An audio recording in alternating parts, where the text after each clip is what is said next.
নেমচুৰ গলন্দী আঞ্চলিক সমিতিৰ শপত গ্ৰহণ অনুষ্ঠান।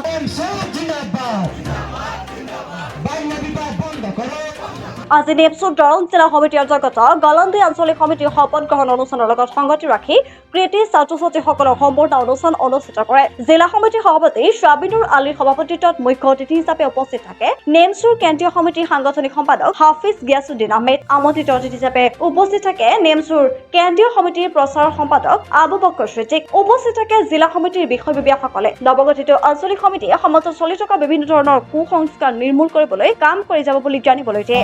আজি উত্তৰ পূৰ্বাঞ্চল সংখ্যালঘু ছাত্ৰ সন্থা দৰং জিলা সমিতিৰ অন্তৰ্গত গলন্দী আঞ্চলিক সমিতিৰ শপত গ্ৰহণৰ লগতে সজাগতামূলক সভা, সমাজত চলি থকা বিভিন্ন ধৰণৰ কুসংস্কাৰ, তীৰ, মদ, ভাং, বাল্য বিবাহ ইত্যাদি ধৰণৰ কুসংস্কাৰ নিৰ্মূল কৰিবলৈ যি এটা সজাগতামূলক সভা আয়োজন কৰিছে, নথৈ আনন্দিত হৈছোঁ। লগতে এই অঞ্চলৰ বৃহত্তৰ গলন্দী অঞ্চলত বহুতো কৃতি ছাত্ৰ ছাত্ৰীয়ে এইবেলি উচ্চতৰ মাধ্যমিক পৰীক্ষাত তেখেতে সুখ্যাতিৰে উত্তীৰ্ণ হোৱা ছাত্ৰ ছাত্ৰীক তেখেতে সম্বৰ্ধনা জ্ঞাপন কৰিছে। অনাগত দিনত নেমচু গলন্দী আঞ্চলিক সমিতিক নিৰ্দেশ প্ৰেৰণ কৰা হৈছে যে তেখেতে যাতে এই বৃহত্তৰ গলন্দী আঞ্চলিক সমিতিত চলি থকা বিভিন্ন ধৰণৰ কুসংস্কাৰ তথা বিভিন্ন ধৰণৰ কুব্যাধিবোৰ দূৰ কৰিবলৈ, নিৰ্মূল কৰিবলৈ আমাৰ জিলা সমিতিক সহযোগ কৰে বা তেখেতক জনাই আমি প্ৰশাসনৰ সহযোগত যাতে আমি এইবোৰ নিৰ্মূল কৰিব পাৰোঁ।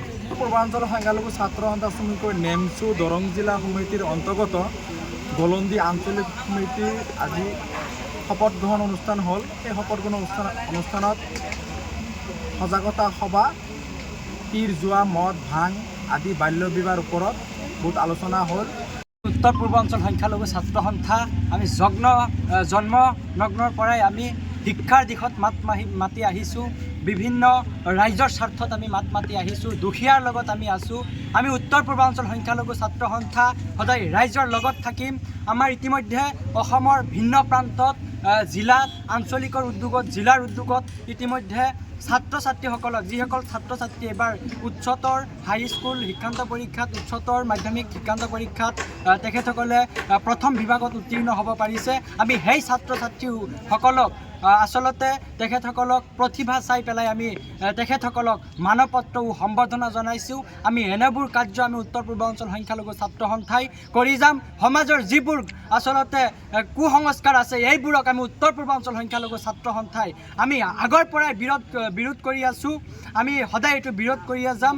সমাজৰ যিবোৰ কুকৰ্ম আছে আমি সকলো সময়তে আমি প্ৰশাসনক আচলতে সহায় সহযোগিতা কৰি যাম। আচলতে সমাজৰ পৰা এইবোৰ আচলতে কেনেধৰণৰ নিৰ্মূল কৰিব পাৰি, কেনেধৰণে ধ্বংস কৰিব পাৰি, এই কুসংস্কাৰবোৰ বিশেষকৈ আমি উত্তৰ পূৰ্বাঞ্চল সংখ্যালঘু ছাত্ৰ সন্থাই কোনো ঠাইত বাল্য বিবাহ হ'ব নোৱাৰিব, কাৰো দালালিত আচলতে বাল্য বিবাহ হ'ব নোৱাৰিব, আচলতে বাল্যৰ শ্ৰমিক হ'ব নোৱাৰিব, নাৰী নিৰ্যাতন হ'ব নোৱাৰিব। আমি উত্তৰ পূৰ্বাঞ্চল সংখ্যালঘু ছাত্ৰ সন্থাই আচলতে এইবোৰৰ বিৰোধ কৰি যাম।